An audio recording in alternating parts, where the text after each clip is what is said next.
Hermanos y amigos, el cristianismo y la política.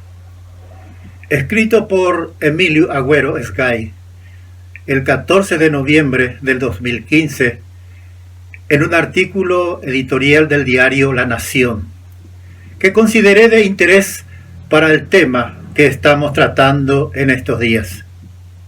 Y dice así: en una sociedad cada vez más ajena a Dios y a sus principios, donde el pecado no solo es tolerado, sino hasta legalizado, entre comillas, donde la mayoría de las autoridades políticas se definen como cristianos, pero sin los frutos de una vida convertida, en un sistema donde pulula la injusticia social. Muchos cristianos sinceros se preguntan acerca del papel que deben cumplir en medio de todo esto. ¿Deberíamos tratar como iglesia de tener mayor fuerza política e influir fuertemente en ella? En la Biblia podemos encontrar esas respuestas y nuestro rol en la sociedad. Los cristianos cambiaremos la sociedad para mejor solo cuando el principal enfoque que tengamos sea tener el carácter de Cristo en nuestras vidas, que significa vivir de manera que honre los mandamientos de Dios y lo glorifique a Él. Esto se logra conociendo y practicando las Escrituras y proclamándolas allí donde nos desempeñemos en el día a día. Se puede ver en la historia que cuando la Iglesia incursionó de manera corporativa en el poder político, se ha visto envuelta con el tiempo en una decadencia moral y espiritual que afectó, haciéndola claudicar con sus principios y sus valores y haciéndola llenarse de falsas doctrinas. Personalmente pienso que la Biblia no prohíbe a un cristiano apoyar a trabajar, sigue diciendo el hermano, políticamente en medio de su comunidad, pero cuando esta persona quita su enfoque del Evangelio y empieza a creer que el verdadero cambio solo se puede concretar a través de una estrategia política, se irá desviando cada vez más de la verdad, cayendo en el engaño de que el poder humano y la sabiduría humana tienen la capacidad de transformar la naturaleza del hombre.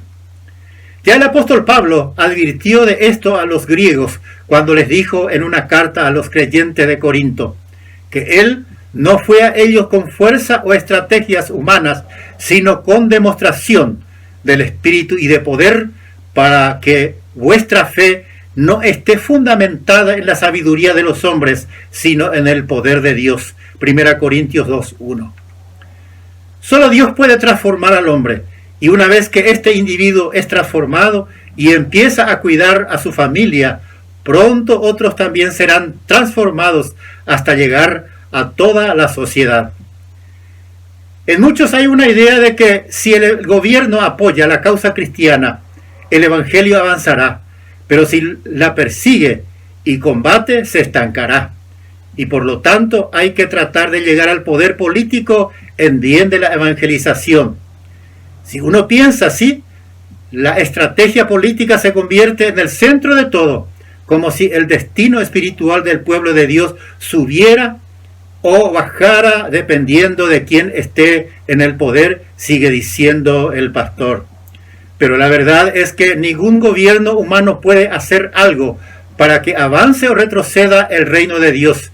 Ni el gobierno más impío y perverso podrá detener el poder del Espíritu Santo ni la difusión del Evangelio, porque es Dios quien está comprometido en ello.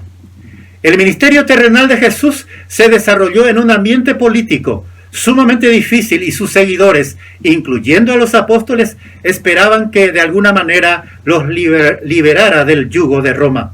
Pero él no usó la política para transformar al mundo. Él transformó al mundo predicando el Evangelio y permaneciendo fiel a su mensaje.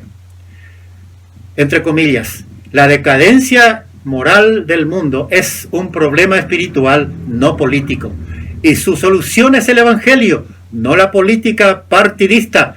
Cada vez que la iglesia se ha centrado en la predicación del Evangelio, Su influencia aumentó cuando ha buscado poder por medio del activismo político, cultural o militar. Ha dañado o arruinado su testimonio J. MacArthur. Hermanos, hasta aquí les leo el mensaje del pastor en cuestión. El Señor tenga misericordia de cada uno de nosotros. Amén.